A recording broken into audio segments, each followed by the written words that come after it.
Hey guys, welcome back to the Pulling Curls podcast. Today on episode 216, we are talking about New Year's resolutions, so let's untangle it.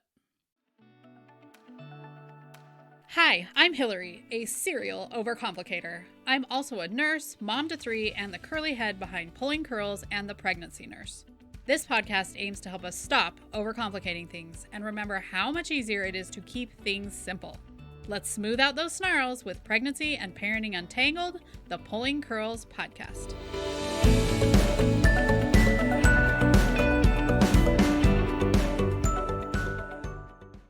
Before we get started, this episode is sponsored by Family Routines. Honestly, while I'm excited to get organized in my house, I really want to get into good new routines that help support everyone in the family at the beginning of the year. So find Family Routines either in the show notes or at pullingcurls.com.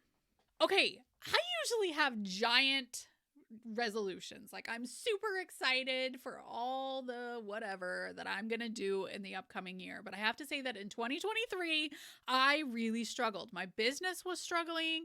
I was having a hard time connecting and really finding traction in a lot that I was doing.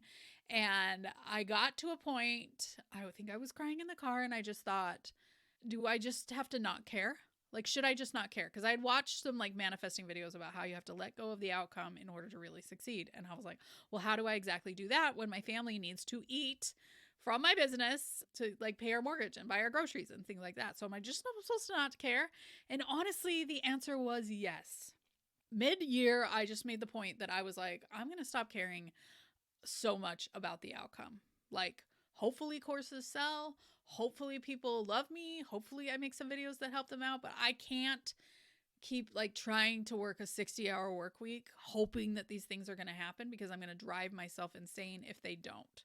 So I really had to detach from the outcome in order to actually find some success. And during this time frame, I read The Subtle Art of Not Giving an F by Mark Manson. And I'm just going to use the word F. I hope that doesn't bother you guys, but I think it reminds us, you know, you can substitute the word attention or anxiety or frustration or like whatever you want to use the word. We would normally use the word F for, but I really enjoyed this book, and I want to tell you 3 things that I learned and I'm trying to apply in 2024. And these are my biggest resolutions to stop giving all my Fs. Okay.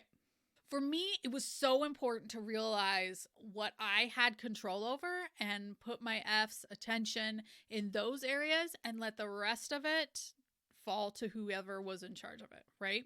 So that takes place a lot in adult children. They would have a problem and I would get so wound up in it. I would think about it all the time. I would try and work on it for them. But in reality, they needed to give more F's about the problem.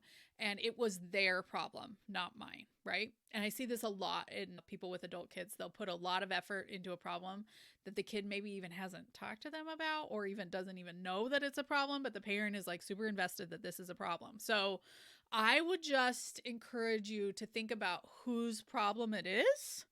And sometimes, honestly, my problem is like God's problem. Like, I want to get like a book deal. And so I'll put like that as God's problem, because I don't really have the skills to create a book deal or to like find the people that need to do a book deal. So I'm hoping that God will take care of that. I, on the other hand, am writing lots during the day. I'm creating a platform that could sell books really well.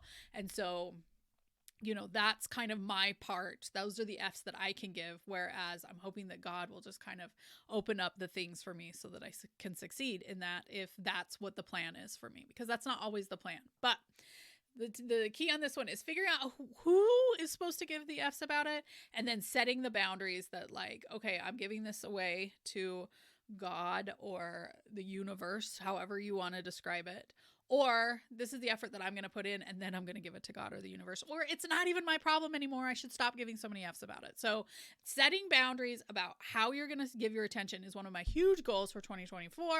Something I'm working on. I am not great on it because I'm a problem solver, and I think I can solve everyone's problems better than they can, which is not my best characteristic, I got to say. Okay, one of the other things I thought of is that I don't have to push all the time, right? I can put in my F's, my 4 hours of F's or whatever, and then it's going to the universe, right? Whereas I would constantly be thinking about how I should reshape my sales page to make more sales, right? It would be constantly in the back of my mind. I would shift up the sales page like daily, which honestly is a really bad idea, because then you have no idea if something worked or didn't work, or it's just like the day. Like I sold 5 one day, 3 the next. It doesn't mean that I did anything to assist that. So, putting in my effort and then just letting go. I was talking the other day about versions in a post that I was writing on the pregnancy nurse. And that's where they flip the baby from like bum down to head down. They're trying to get the baby's head down so that it can be a vertex delivery. And I was saying about if it hurts a lot is that they will push and then they just kind of let go and see where baby goes, right? Because they can't really force baby into the right spot. Babies sometimes have to just kind of fall into the right spot. So I think that's true a lot in our lives, is that we push for a little bit and then we let go and just kind of see where the chips fall.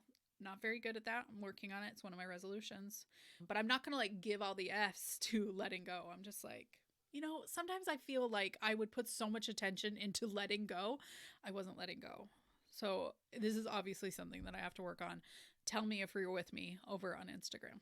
Okay, the third thing that I learned from the subtle art of not giving an F is that I only have so many F's to give, because I think in my mind, I thought I can pull F's out of thin air, right? It's like, how the Duggars say, somebody said, one of those TLC shows said that love multiplies, it doesn't divide. And I think I thought that about F's, but in reality, really, to stay healthy, you really only have so many F's that you can give. And after those are done, then you're out of F's.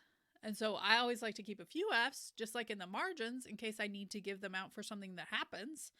But I can't care 100% about everything. I just can't.